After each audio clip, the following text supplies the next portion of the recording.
Last week, I hinted to the fact of this, that over the next several weeks, we're going to be looking at the end time. We're going to be looking at the last days.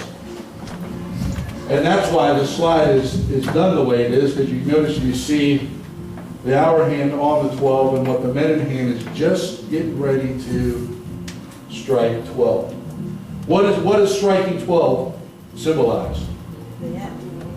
Striking midnight, what does it symbolize? What? The end of a day.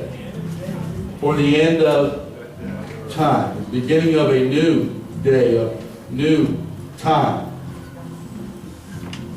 So we're starting this today, as you know, all these messages in the past dealing with the Beatitudes and how we're to be as children of God, and how we dealt with all of that, and saying how we need to make sure that these things are alive in our lives.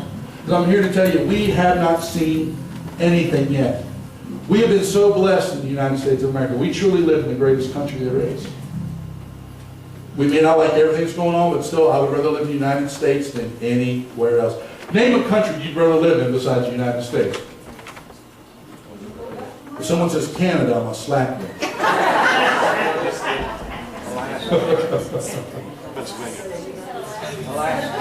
Alaska is the United States. It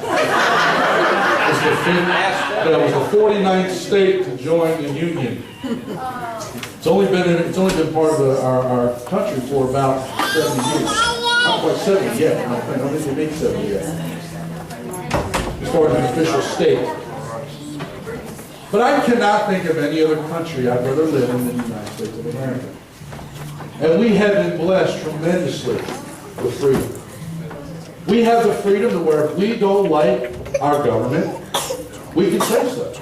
If we like our government, we can say so. You know, if we don't like something, we have freedom of speech. We have freedom of religion. But it's funny how we're starting to see some of these things to do what? Be taken away. All in the name of the good of society.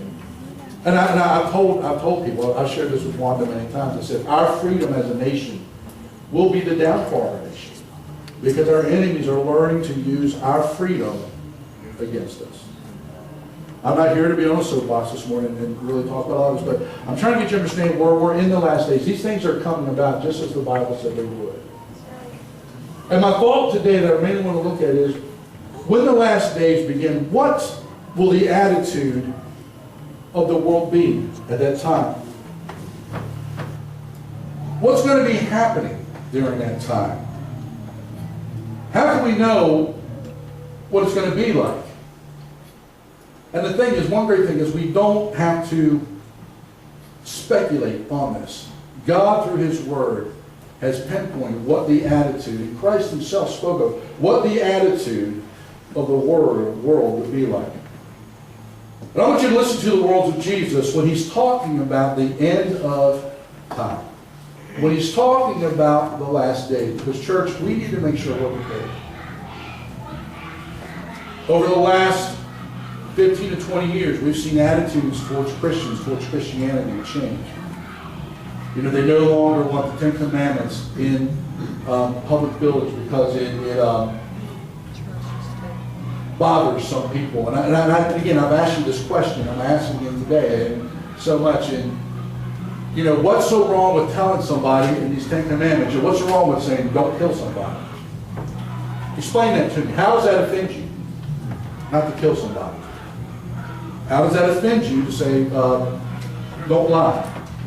You know, when you just think about different practical things of the Ten Commandments, it makes no sense. I mean, what it is, they don't want to hear about Jesus. I know the commandments say, we're to worship the Lord, our God only.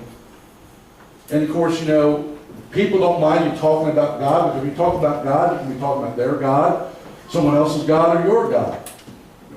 But we as Christians, we're talking more than just about the God of heaven. We're talking about Jesus Christ, the only way to heaven. And when we mention Jesus, that's when people get upset.